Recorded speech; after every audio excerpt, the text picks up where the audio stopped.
Welcome to Ordinary to Badass, episode number 328. In this episode, you're going to hear from Allison Rothman, MA CYT. She's the founder of Embody Life and is a body-centered holistic coach. In this episode, we talk about so much goodness, but just to name a few of the things we talk about: how she recovered from an eating disorder, had a house fire, and also had a near-death experience. So much craziness, but goodness in this episode. So make sure that you tune in. Before we get there, I gotta know, have you signed up for Friday yet? We have coaching call on Friday. You can go to ordinarytobadass.com/coaching to sign up.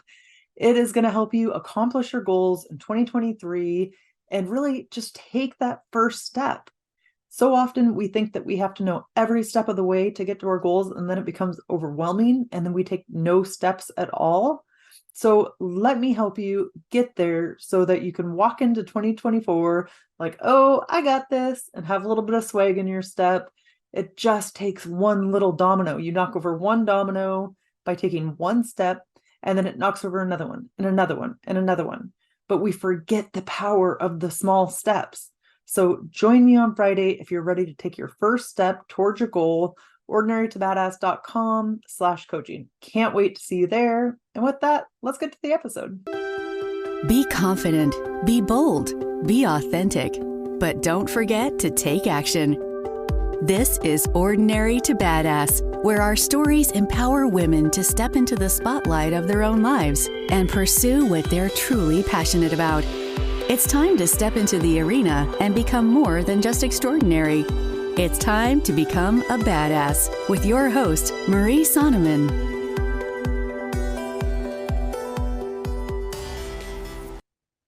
Welcome to Ordinary to Badass. Whether you're ordinary or badass, I am so glad you're here. Today's guest is Allison Rothman. Allison, thank you so much for being here. Excited to have you on the show.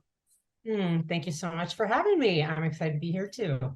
So before we go any further, I've got to ask you, do you consider yourself ordinary or badass?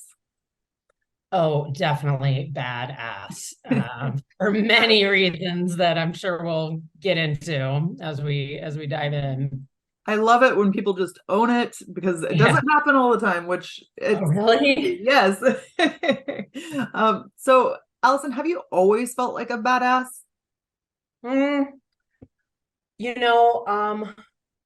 Life has taken me on some interesting journeys and that have really demanded a lot of resilience from within. So I would have to say yes. I mean, I think in midst of some of the challenges, I can't ever say that I thought I was ordinary, but in the struggles, sometimes, naturally I was like, can I do this? Can I get through?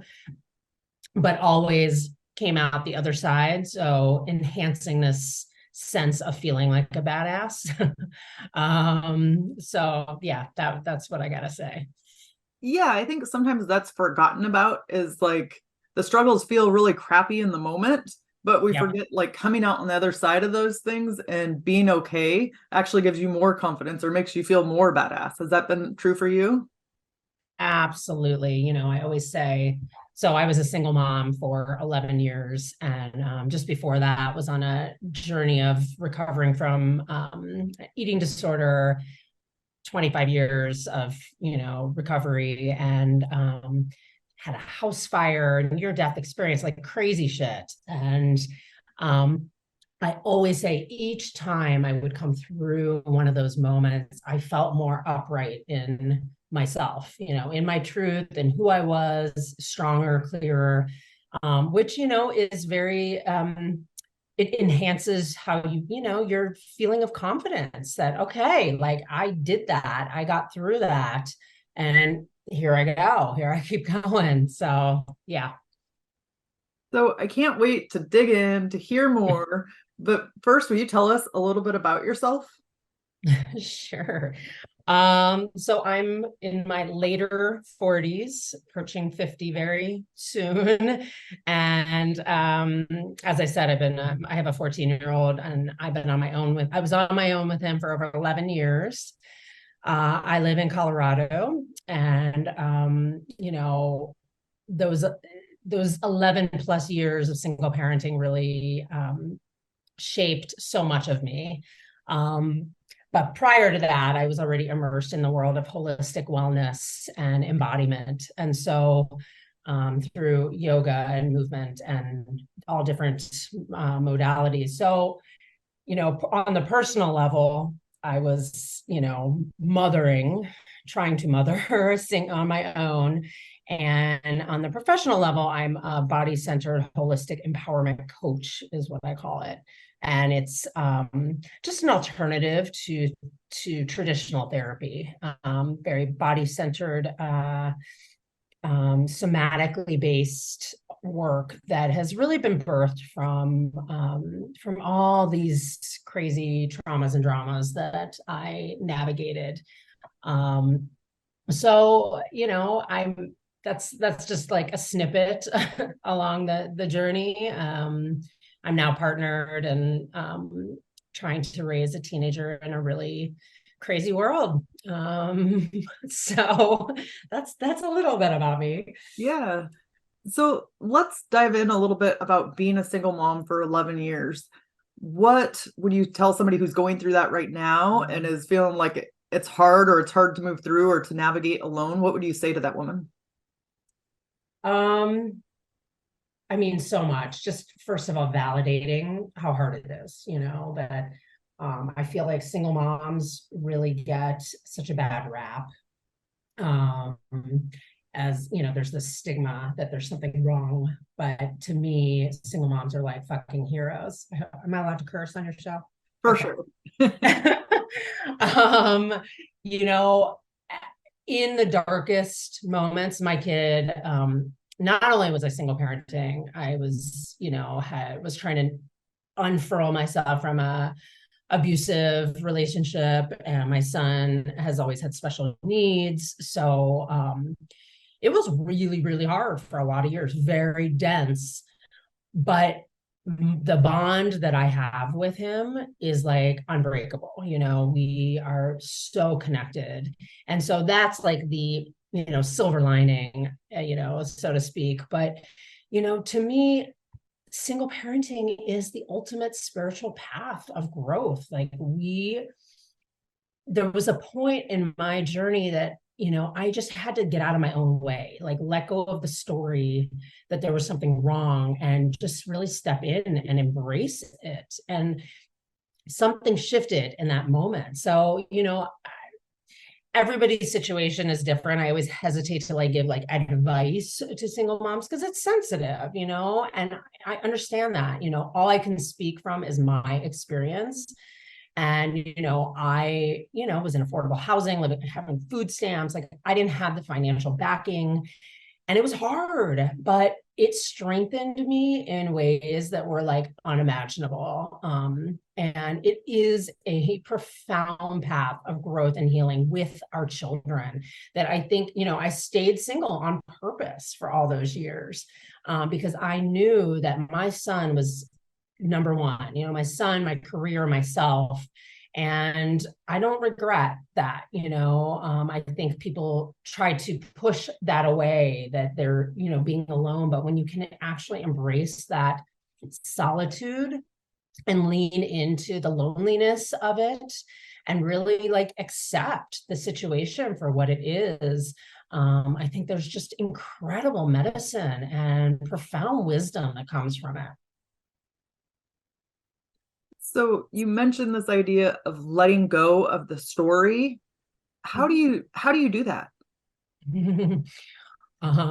Good question.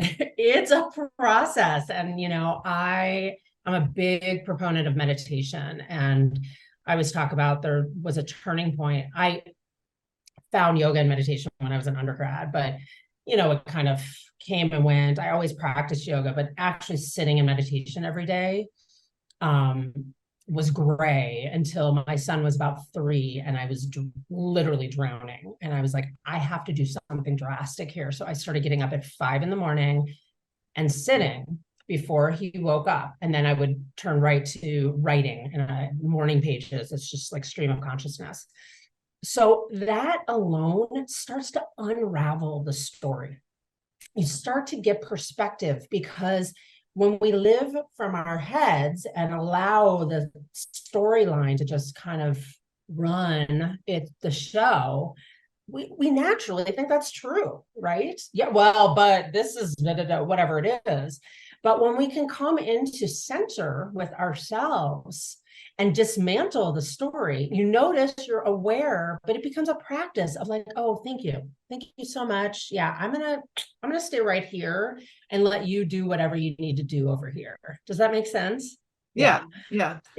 So that's just like an example, but to me, it's like a journey. It's a process of like not allowing the inner dialogue and the constant storyline that runs through most of our heads to run the show. We all have it, we all have that going on. But it's like this, and for me, I'm in the world of embodiment. So it's this embodied sense of what is true and letting go continuously of what is like bullshit. Yes. So for the listener, if you don't know, morning pages is like something that came from Julia Cameron, and Yes. it's just in the morning or when you wake up to write, maybe for 30 minutes, or just write anything that comes to mind, top of your head, without filtering it or thinking like, oh, I shouldn't write that, or that's stupid. It's just unfiltered, writing whatever you want or whatever comes to your head without the worry of somebody else looking at it or somebody else reading it. It's supposed to be just for you. Allison, how has that helped you or changed you? Tremendous practice.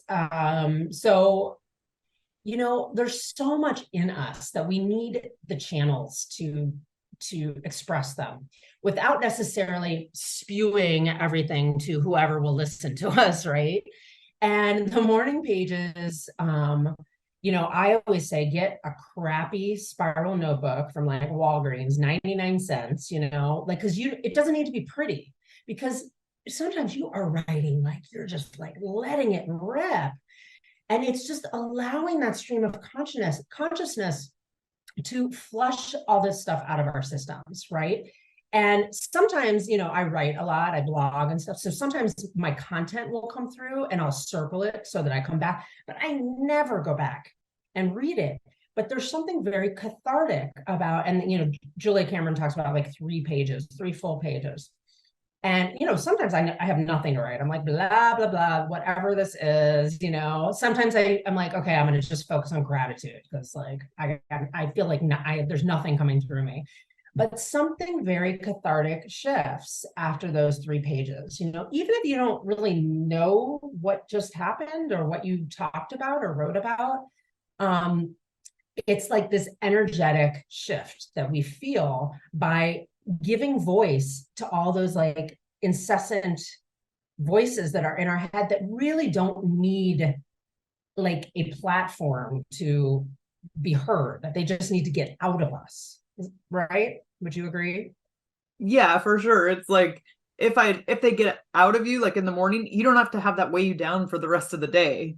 And exactly. I think we forget how much our mind is constantly going over stupid little things that take up space. Exactly. It's like a psychic dump, like our bodies need that. And there's something really powerful about actually sitting in meditation first and then turning to the morning pages. You're just a little clearer, and it's, but if you can't, if you're not in the meditation realm, that's fine. But it's, whatever works for you. But yes, you're right. Sometimes we just are walking through our days and we're like, what just I wasn't even paying attention because I was so caught in my story, right? Yeah. Yes. That made me think, like, sometimes when you're driving your car and then all of a sudden you're just caught in these thoughts, and then you get somewhere and you're like, how did I even get here? Like, you don't remember because you're so deep in thought. Yeah. I mean, which is like scary in and of itself, right? Like, not okay. But it just brings more consciousness to how we move through our days. I always talk about the importance of morning practice. Whatever it is you do, get yourself anchored in the mornings. And that, again, looping back to the single mom thing, that was like a game changing moment for me I didn't want to get up. I still do it and I still don't want to get up, but I do because I know that unless I am anchored in myself in my days, I can't meet what's going on, with my son, with clients, with my partner, whatever it is, with the world, so yeah. Yeah, and kind of like you said, I think it's so important to look at different avenues because like just sitting in a chair meditating isn't right for everybody. Or laying down meditating, it's not right for everybody. But I think morning pages can have the same like therapeutic effect. And there's Absolutely. different things. Find whatever works for you. Find, whatever your jam. Exactly. There's no like one formula for anybody, it's finding your track and what you're actually going to show up for yourself to do, that doesn't feel like torture, so yeah, everybody's on their own journey, and that's the beautiful thing about being human. So yeah. So, how did you get into this journey of being a holistic empowerment coach? So when I was an undergrad, I grew up a dancer. So I was always like in the body realm, but I developed an eating disorder really about the time I was like 7. I was super body conscious and went away to college, and it just spiraled out of control, trying to like know how to feed myself on my own. And fast forward. So I started practicing yoga and set sail in my early 20s to life and absolutely hit rock bottom, and ended up checking myself into a residential treatment center for eating disorder recovery. I was about 23, and it was a holistic approach, which I had already been dabbling in a lot, but it really brought everything together. I got the movement therapy, nature therapy, food, herbs, flower essences, energy work, body work, acupuncture. I mean, it sounds like it was like a spa, but it really wasn't. It was like a lot of work. Group therapy, one-on-one therapy. That chanting, I mean, you name it. They really brought all the pieces in. And that really set me on, set in motion this track of approaching healing from a holistic and embodied perspective, and recognizing that, prior to that, I was in talk therapy 3 days a week, trying to like figure out what the hell was going on. It did nothing. It sent me into a treatment center. And so, it was like in that moment, I was like, oh, I can't think and talk my way through this. Like, this is all in my body, and I have to get creative as to how to meet that. So, that was kind of like phase 1. And then I ended up, I needed community when I left treatment, and I went to a holistic bodywork school program. And so I didn't know if I wanted to do body work, but I knew I needed like a container. And that kind of gave me a whole other set of tools. I did deep work, like cried every day, being touched, touching, and it was all about heal thyself. And that, just really set sail into this whole other realm of holistic embodiment. And it's just been this process. I came back out of that, and I was practicing body work. I was teaching yoga. And then I decided to study dance movement therapy, and which turned into integrative health coaching, and studied movement-based rites of passage. And it was really, me exploring my own healing process. And I was like, I have to figure this out myself before I can be offering it to others. But, I actually did an interview a couple of days ago, and all this emotion came up. They were like, why do you do this work? And, I struggled for so long that if I can help alleviate the suffering of like one person, like that feels like my service to the world. And I have the tools to do it. So that's just kind of a broad, many years ago, I founded my business called it Embody Life, because I really believe that it is crucial for us to learn how to stay embodied in our lives, no matter what is going on. And, I don't say this lightly, because there are a lot of very highly traumatizing things that happen, and life is not always easy, but how we can stay centered in ourselves. And I use the example of, I came home to my house on fire when my son was 6, and I was still single mom in it. And it was massive, but I learned how to stay connected to myself and integrate this trauma into my everyday existence, in a way that felt aligned and embodied. So, point being, life happens. How can we stay connected to ourselves? That's like the long and short of it all. And not only connected to ourselves, but connected to our bodies, connected to our truth, from a very aligned and empowered place. So how do we start to do that? And I say this because, so I work in law enforcement, and traditionally, law enforcement shuts off, like, you have to shut off your certain feelings or things. So it's something that I've for sure been working on the last 5 years. But I think that in society today, a lot of people are disconnected from their emotions. And we have so many things like social media to distract us. So how do we start to connect? Well, it's, moment by moment. It's like step by step, like getting up in the mornings and getting yourself anchored, so that you can start to resource yourself throughout your days, stepping away and, putting your hands on your body and dropping in and checking in. It's like, I'm always like, what little practices can we do in our lives that keep us connected to the whole range of our emotional experiences, that don't numb us or distract us? It's difficult, but it's these moments that we can start to build new muscles of existing, new muscles of strength and resilience from within, that give us the courage. Because really, it does take courage to stop and not grasp for something to numb whatever it is. And, deep bow to you that you're seeing a lot of stuff that a lot of people aren't, and when you are in that realm of, just seeing people's pain and struggles, and, I can't even imagine, that it's this moment by moment, like, okay, I'm going to take some deep breaths and drop into my body and feel what I need to feel, knowing that, yes, obviously you have to show up professionally. And I'm sorry, I'm not meaning to direct this at you, but this is just on the whole, this is like life, right?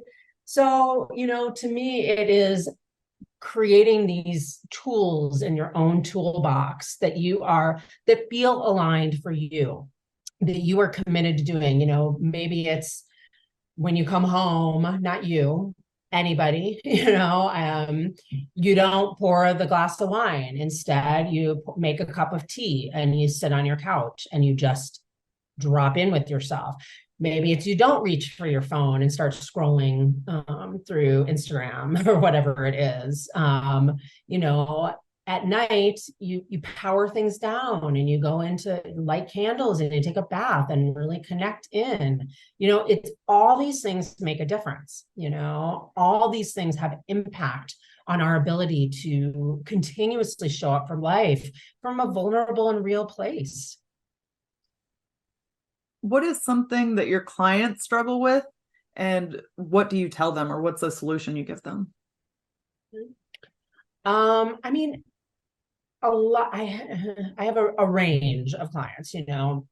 Some are unwinding from deep trauma, which have played out in various ways. I have been really drawing in a lot of clients who are in midlife and who are questioning everything, and by midlife, I consider it 40 to 55.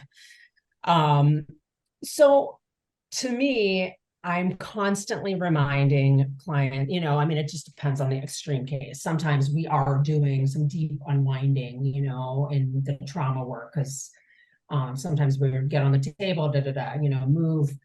But what do you need to do to get yourself anchored in the moment? Because no matter what is going on in your relationships, in your life, in your work, if you're not home with yourself, it's going to be very difficult. So, that's why I'm constantly, and I'm kind of repeating myself here a little bit, but constantly like, what practices can you commit to doing regularly? Not like, okay, I sat in meditation for 2 weeks and it doesn't work for me. No, these things take time, right? So how can you get yourself into your body? What works for you? Is it a hot bath? Is it a walk outside, connecting to your breath? Is it cooking, good, nourishing, grounding foods? Because when we're disconnected, we can't make any informed decisions. I mean, really, somebody's questioning their marriage, which I have a lot of clients who are right now, in the midlife. I'm like, turn it in, go in. You can't go out and get the answers, So again, it's whatever works for you, and it's going to be different for everybody.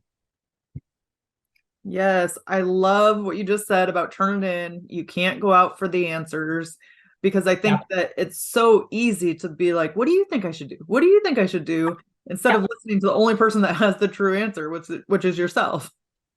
Exactly. And I mean, there's a time, I mean, obviously I'm like a professional in this world. So sometimes you do need help, sometimes you do need support to access it. You're too, caught in all the stories and the questions, right? So you do need somebody to guide you, to anchor you, but it does not help when we're constantly asking others for their input. It does not serve, So, and that's where the morning pages come in. A lot of information comes through when we write. A lot of information comes through when we turn towards ourselves and don't seek outward input. So, yeah, no, I totally agree. I think it's sometimes you need somebody to help you, guide you, like you said, or to navigate. But like you ultimately have the answers within you, but sometimes you just need help, getting there. Exactly.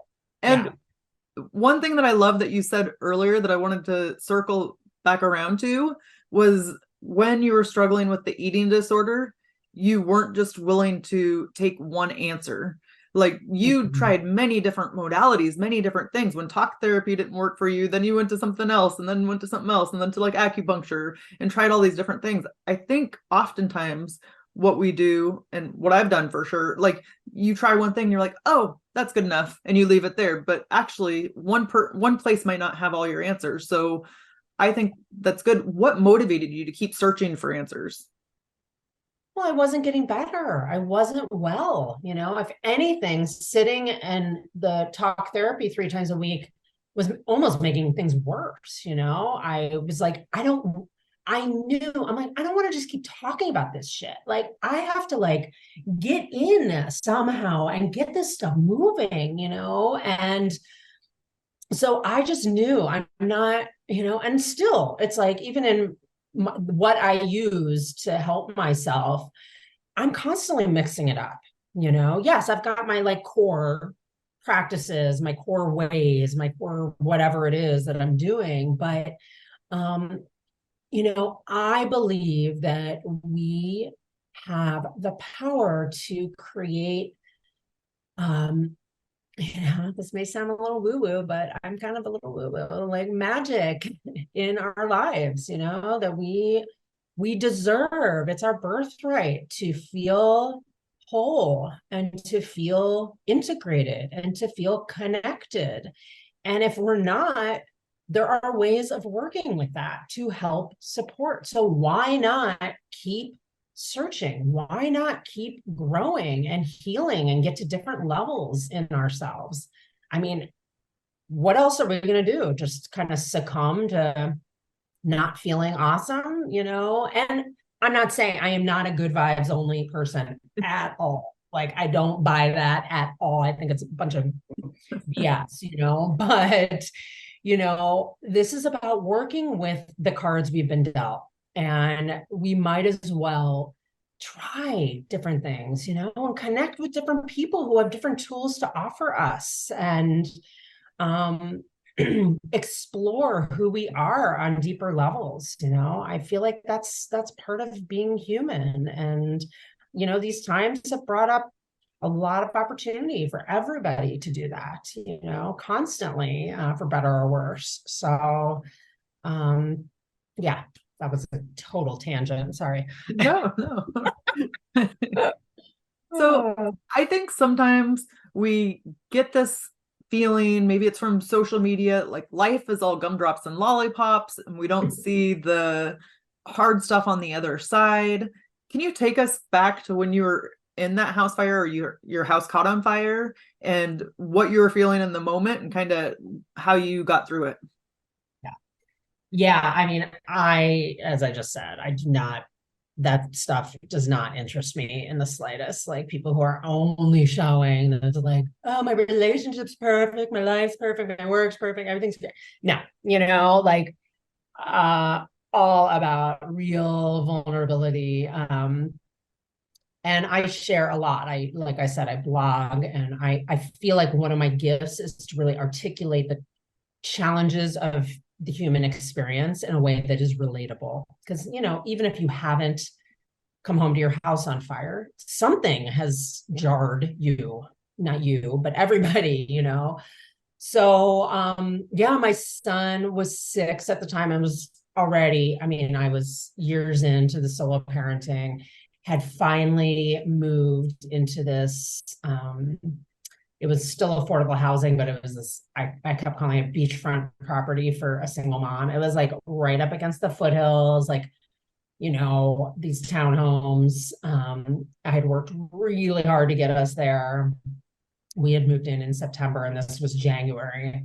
And I picked him up from school, and we pulled up, and for some reason I drove all the way. I normally would park in the front, but I went all the way to the back to come in the kitchen. I got out of the car, and the smoke alarm was going off. The fire alarm was going off. And I was like, oh my God. And I went to open my door, and bellows of smoke were coming out. And I, in that moment, it was very hard to even remember what I did. I mean, I was freaking out, obviously. I had neighbors who were home who were not paying. I shared a wall with somebody who did not call the fire department. I mean, this was like beyond my comprehension. Anyhow, it turned out, luckily, the house did not burn down. A fire lit and went out and smoldered, but I lost, 95% of my stuff due to smoke damage. And I had been doing massage. You don't need to get all the details of why, how this happened, but it was a fluke, crazy thing. But, in the aftermath, really the biggest medicine that I got, I had been so alone in my parenting, and my son was struggling, and never really felt like I had community. And after that, this community rallied around me. I mean, within hours, I had people over at my house. That was the one thing that social media did well for me. I put up a post on Facebook, like, this happened. If you can come help me. I had to pack all my stuff up and get it out of my house. I was shocked. I was in absolute, utter shock. This community rallied. They raised money for us. They helped to, get all this stuff out of the house. And, I cried a lot in those days after. That was the only way I could process, I couldn't sit still. I would go on my mat, and I would move my body, and I would cry, and I would feel the magnitude of it. But it was a mix of like shock and trauma, as well as like, oh, I'm not alone. I mean, that was like really literally the first time in 6 years that I felt like I've got people I can lean into. In the months that followed, everything ended up working out okay. I had a place to stay. They fixed my apartment. We moved back in. But the trauma of driving up to that house, my dryer handle it was melted. And in the years that I lived there, I ended up living in that place for 6 years. It was just this constant reminder.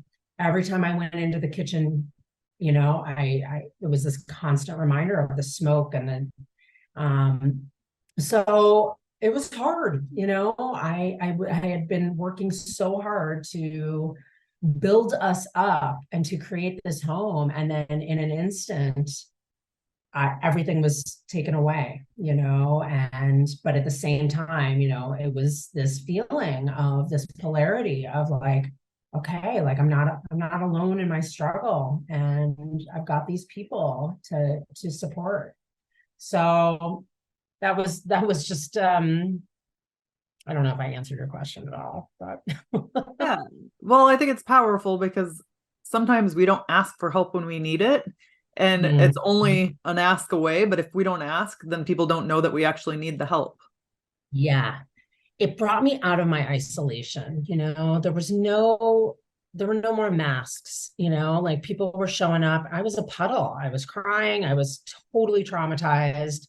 They were holding my son, in this level of care too. And it was a huge lesson for me because I needed help. I always needed help, but in that moment, I really needed it. And I asked and it happened, so I think, I I trust in the flow of life. I trust that the universe never gives us more than we can handle. And for whatever reason, we were supposed to go through that. And,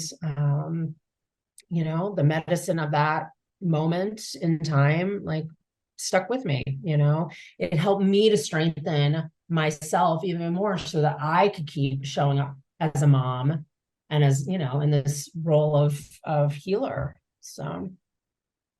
Yeah. So it sounds like you've been through being a single mom. You had your house catch fire, and you've also just been through hardships, eating disorder, those kind of things. What is it you say nowadays? Because I'm sure through several different hardships, like, you begin to learn skills. What is it you say to yourself when you're going through hard times? How do you motivate yourself to keep going or to get through those hard times? It's a good question. I mean, the whole "this too shall pass," of course, is, kind of cliche. But I just think that at this juncture, there's something deep in me that knows that all is well, that I, even in darker moments, and I still have them, I still go get down and, feel like shit for a couple, for a week. I have weeks where I'm like, and now I'm perimenopausal, and it's a whole other thing, so the hormones and my body's changing, everything's changing. But I just think there's just like this deep well of strength and faith and trust in, this journey of life. And, approaching 50, I really try to focus on how precious life is. And even if I'm not feeling great, to take care of myself in that moment, because I've learned when we're going through hard times, if we beat ourselves up for going through hard times, it makes it like a gazillion times worse. So why not just melt into that, like, take care of whatever is coming up for you. Like, whatever comes up for me, if it's like not like doesn't feel awesome, I take care of myself in that moment. I cook the good food. I get into the bath. I rest more. I've just learned that I can't keep pushing against or like punishing myself for not feeling amazing, because it's part of life. Yeah, for sure. And I was thinking that even when you talked about the fire, it's like, it's easy to go one way, or it's easy to get into the part like, I'm the victim. Why did this happen to me? It's all my fault. Any of those things. And even if you think that at first, there's still a way to like try to flip it, or even when you have some space. Like you can have your reaction when it happens, but then just, I think it's to not stay stuck in that. Absolutely. I was just talking about this the other day, like the whole victim mentality. I can't get on board with it, and even, I was traveling alone in Mexico on my 43rd birthday, I think, and the cartel opened fire. Like I thought I was going to die, and like, that was my vacation, and I was like, I definitely over the years have been like, why me? Like, why, but it does not serve, and it makes things worse. So I've just learned that if I can focus on what it is I'm supposed to learn from this, what is the medicine here? What do I need to know? How do I need to grow myself? It just changes everything because, as you said, when we dwell on, the victim place, it's just, I just can't, it just doesn't land with me. So, and if I have clients who come in who are in that place, I mean, I really do try to stay compassionate, but I'm also like, come on, like, we got to get moving here. This staying stuck in, it's okay to feel down. It's okay to feel sad about what's going on, but also simultaneously, like, hold ourselves, up to this place of like, okay, this is my life and I'm going to meet it to the best of my ability. So good. So, Allison, let's end with the tip to encourage women who are in the arena fighting for the life that they want. Believe in yourselves. Trust where you are on your journey. You are exactly where you're supposed to be, and again, it's like coming back to turning towards ourselves with this love and compassion rather than away as though there's something, wrong with us. That when we meet ourselves in those places of fighting, that's when we start to heal. That's when we start to grow and rise up into our truth and power. So I will leave it at that. And how can we connect with you? So I have a website that's in the process of being transformed, hopefully sooner rather than later. It's been a process. It is embodymylife.com. I offer a bunch of different virtual and in-person circles. I run retreats and I work one-on-one with clients. I also am moderately active on Instagram. That's at embody_life. And I do it in my own way. And it's, it's very authentic. And so always happy to, and you can always just schedule, if you just want to connect, I've got a link on my website to schedule a 20-minute clarity call. So that's it. Thank you so much, Allison. I've enjoyed hearing your story, and you're a total badass. Oh, thank you. Thank you so much for having me. I'm really happy to have met you, and this has been fun. Yeah, it was great having you on. And you're a badass too. Thank you. And with that, we'll end our show. To all the badass women out there staying in the arena, wherever you are, whatever you're doing, own it and get after it.